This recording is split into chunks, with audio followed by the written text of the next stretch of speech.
and welcome to our session about teaching cybersecurity to undergraduate students during lockdown. We thought it would be useful to share how we use technology during lockdown to enable our students to access cybersecurity resources to be able to complete their module. I'm here with my colleague Mike, and we'll be introducing ourselves shortly, and we'll be sharing our experience and what we plan to do for the future. So the way we've structured the talk today, we talk a little bit about us. Mike will be talking about what the module was about, how we used to do things in the past, why we decided to make the move to Mindtap, what we feel were the pros and cons of Mindtaps for both the lecturers and the students. Again, this module will be running in the future as well. We'll be talking about our observations for the future. And then we'll be talking a little bit about what UEL is and about the different kind of degrees that we do at UEL. So my name is Gaurav Malik. I'm the course leader for the apprenticeship courses at UEL, and I'm also the module leader of the cloud computing modules, and these modules run both at undergraduate and postgraduate level. I'll pass over to Mike, who will introduce himself.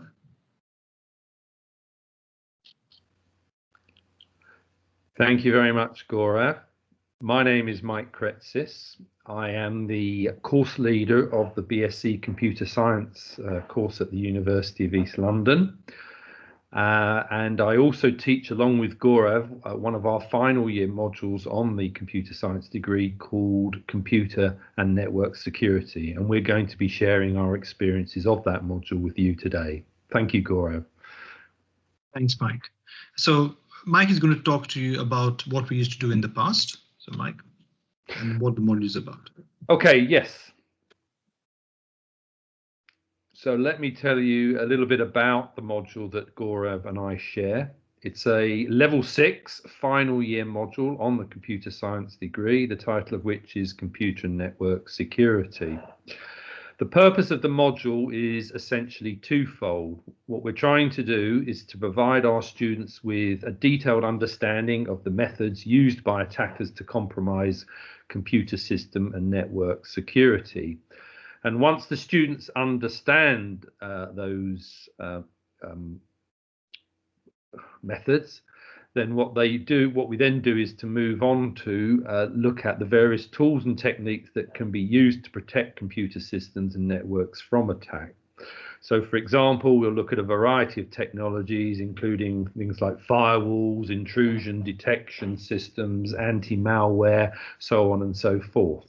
So by the end of the process, the students should have a clear understanding of how modern computer systems and networks can be protected from compromise.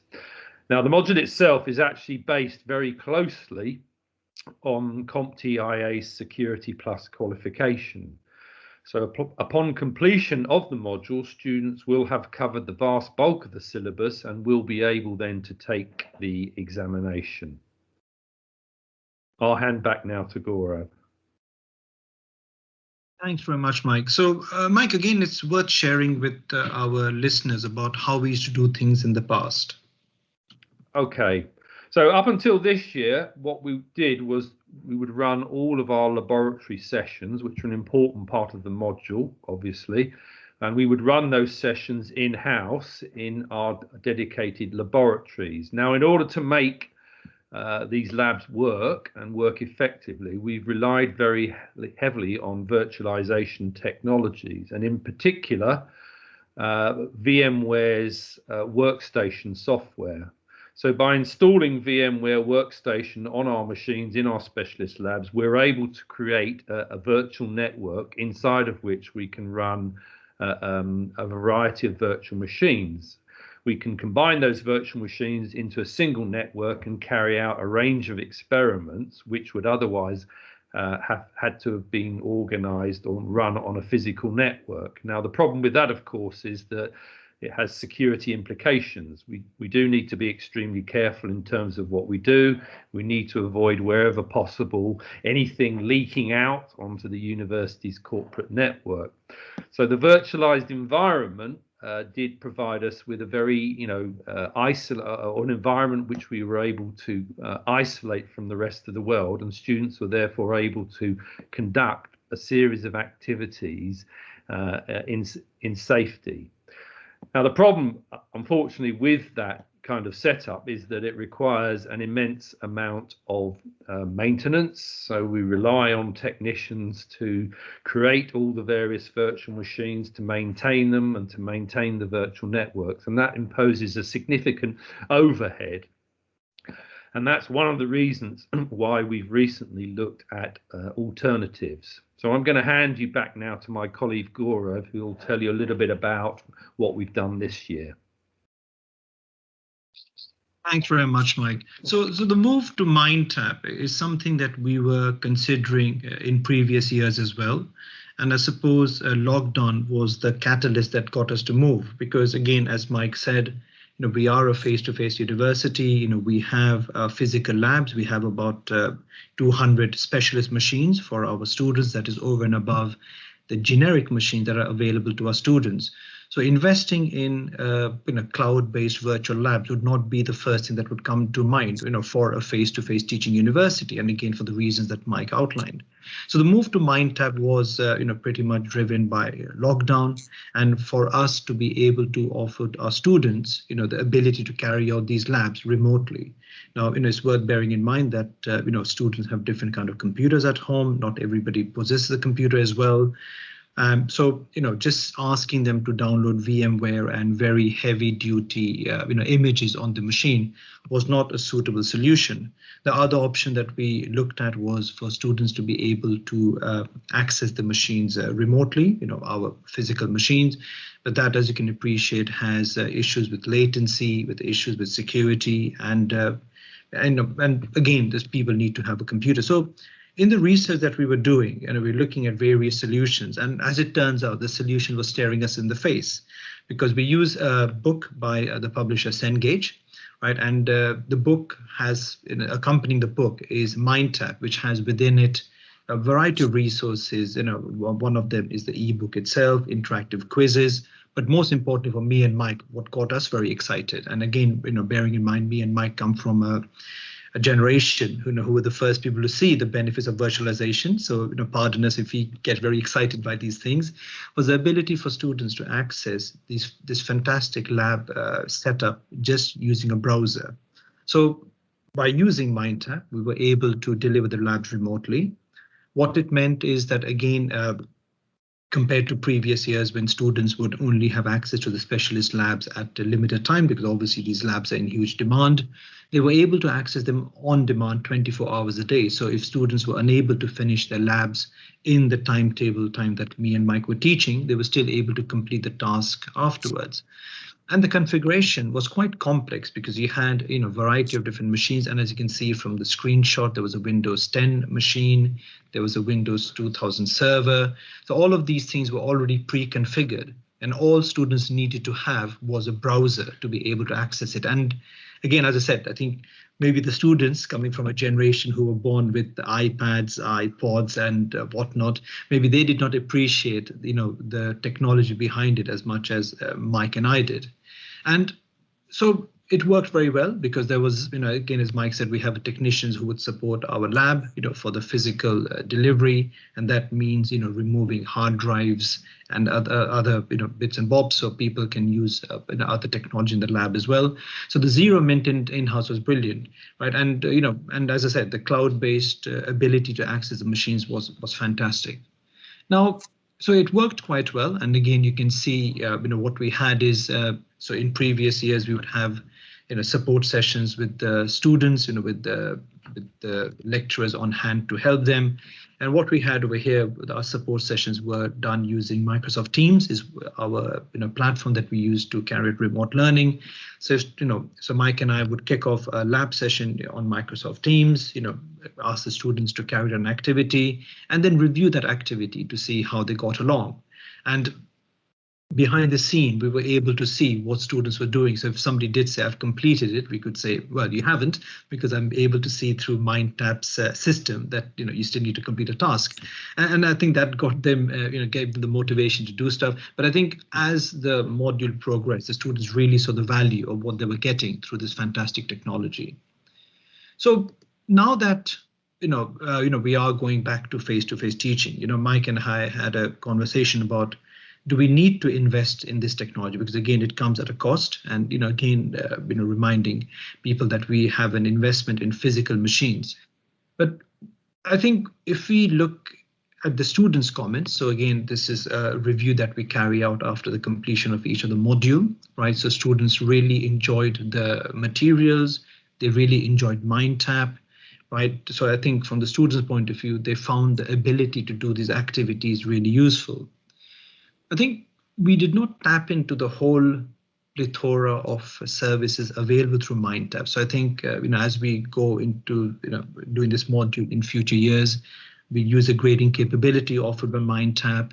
There are various virtual labs, analytical skills through something called Think Critically. We'll try and access that resource as well. We look at gamifying the platform, to try and see which students might be able to complete tasks, and create some incentives for them. We try and look at better integration with the lectures, because what you have with the lab, sometimes you have this mismatch between what is being covered in the lecture and the lab. And I think by using a resource like Mindtap, all we ask for a student to have is a tablet, ideally a laptop, but you can do it even on a tablet, is so they can be sitting and participating in what me and Mike call a lec-prac way of delivering things. So you have the lecture followed by practical, which again might sound very common when you're doing corporate training, because when you do a corporate training course, you have the lectures and practicals interspersed with each other. However, in a traditional university environment, lectures and tutorials tend to be seen as two different sessions. So that could be something that we could look at it as well. Also have an LMS integration with what we have with Moodle, so to be able to do things better. So that kind of summarizes our experience of using Mindtap. So I think we found it very useful. We did look at other technology, but I think because we were using the Cengage book, which was a core reading for our students, I think this for us was a no-brainer. And unfortunately, it took lockdown for it to make it happen. But I think it's something that Mike and I are going to be using in the future as well. So now with Mike, I'm going to talk to you a little about UEL. And again, Mike will talk to you about the different courses available at UEL. So we are East London, for those of you who don't know where we are. So again, for anybody in London who might know that the focus of London is turning, is going more and more towards the east, with exciting developments taking place, Crossrail, Excel as a premier venue as well. So we are quite well located, in London, right, just next to Cyprus DLR station and just opposite London City Airport. And University of East London, for those of you who don't know us, we were computing at UEL was ranked first, and again, Mike will talk to you a little bit more about computing. UEL as an institution was ranked second globally in reducing inequalities, and especially for anybody in the computing area, we know the issues that we have with gender equality. And again, UEL was ranked 8th globally, for gender equality, which I think is something that we can be proud of. We have a unique geography, so we are in London, right? And somebody would say, for our students, it is the cheapest dockside accommodation you can get, and it's very well located from central London. In research, 94% of research is internationally recognized. We have an award-winning department with students from all over the world, and a team that has won a lot of awards and prizes. So I'm going to pass over to Mike, who's going to talk to you a little bit about computing at UEL and the various courses that we offer.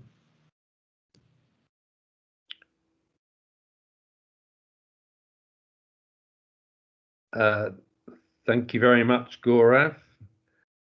Would you like to move the slide forward? I think I have, Mike. It's got computing at UEL on the screen. This is the same slide as last slide. Oh, okay. Move forward.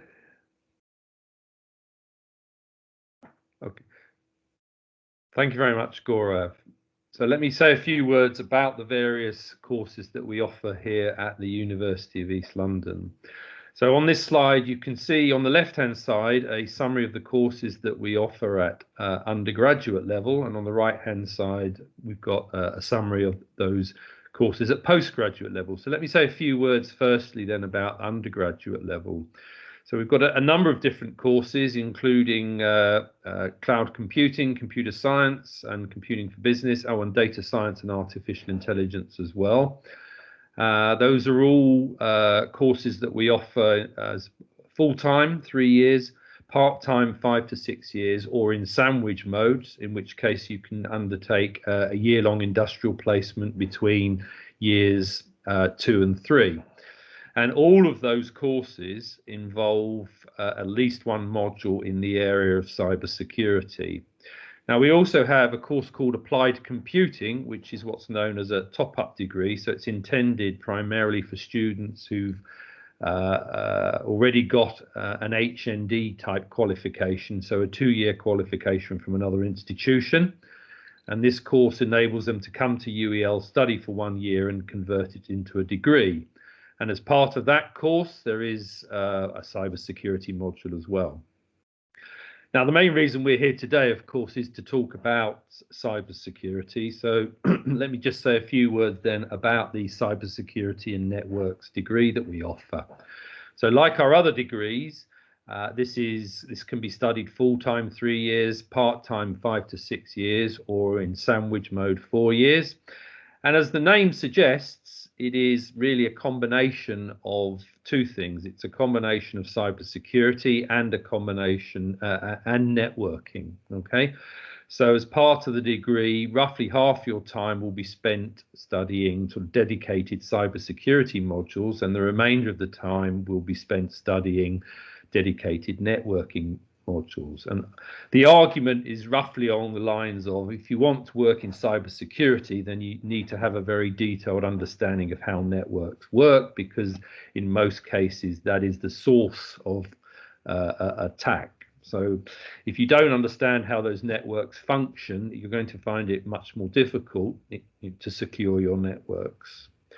So that's what we offer then at undergraduate level. Now at postgraduate level, we've got a range of courses. We have an MSc in artificial intelligence, an MSc in big data technologies, cloud computing, computer science, computing and information technology, or communication technology, and data science, and also one in information security and digital forensics. So, you know, a wide range of advanced level MSc courses.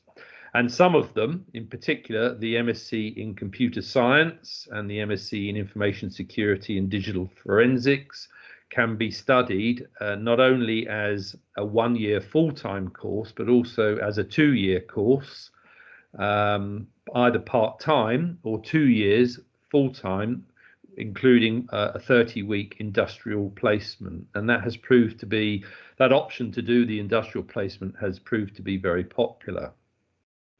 So in the case of the MSc in information security and digital forensics, as the name suggests, a big part of it does involve looking at digital forensics, but it also involves elements of computer and network security, but also a security management. So there's a detailed look at the process of information security, how you manage your digital resources, you know, so a focus on things like procedures, guidelines, so on and so forth.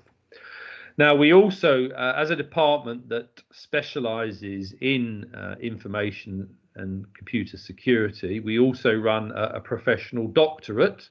In fact, we have 2 professional doctorates, one in data science, but we also have one in information security and digital forensics. So as a professional doctorate, this is, you know, a qualification of a similar level to a PhD, but it's intended for people who are working in the industry, and whilst they're working in the industry, want to study for an advanced level qualification. So that's a brief summary then of the various degrees that we offer. I hope there's something there that interests you. I'm going to hand back now to Gaurav. Thank you, Gaurav.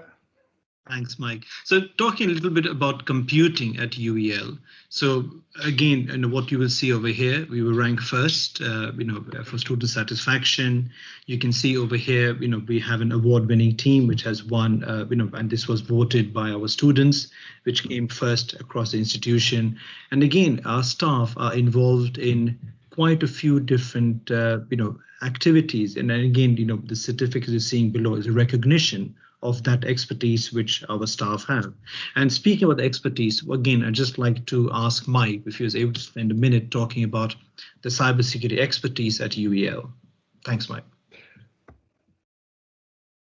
Thank you, Gaurav. Yes, so as I said, we are a department that specialises in the area of cybersecurity. So there are a number of us who are actively involved, not just in teaching the subject, but also actively involved in research. So in addition to myself and Gaurav, okay, so if you want a little bit of information about my background, I started work many years ago working in the industry for a large telecommunications company. And my interests include, operating systems and networks. I also do a lot of work with industrial placements and internships for computing students. My colleague Gaurav is an AWS cloud ambassador who works in the cloud domain using a variety of technologies, including Google, Microsoft, and Azure. He's also very active in the area of consultancy. And one of his interests lies in the area of smart cities. So in addition to the two of us, we also have a number of other colleagues, including Dr. Amir Al-Nemrat. So Amir, he's our resident TV personality. He regularly appears in the media, on television. He publishes a wide range of journal and conference papers in the areas of network security and digital forensics. And whilst he's not doing that, he's busy leading the MSc Information Security and Digital Forensics course and the professional doctorate in Information Security and Digital Forensics. We also have a colleague, Dr. Sharif Al-Islam. He's a Prince 2 qualified practitioner. So he does teach a lot of project management, but he also regularly publishes papers in the area of information security. And he leads our BSc honours degree in cybersecurity and networks. Finally then, let me introduce briefly Dr. Amin Karami. And Dr. Karami has also published a number of articles in his case relating to IoT security, and he's also very interested in the application of artificial intelligence and machine learning techniques to network security. And again, when he's not publishing papers, he's leading our MSc in big data technology course. Okay. So there you have, a brief overview of some of the people who might be teaching you if you were to come study here at UEL. I'll hand back now to Gaurav. Thanks very much, Mike. So hopefully you found this presentation useful. So you saw how, how important we take cybersecurity as an institution in the way we teach it.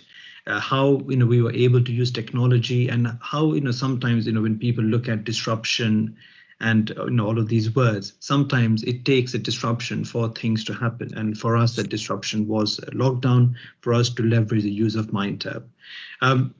Again, through Mike and myself, we saw the different courses that we offer. So we do hope you found it useful. If you have any questions or any queries, there's a link at the bottom over here about our different courses. And just like to thank you all for your time. Mike? Yes, thank you very much. And we look forward to meeting you soon.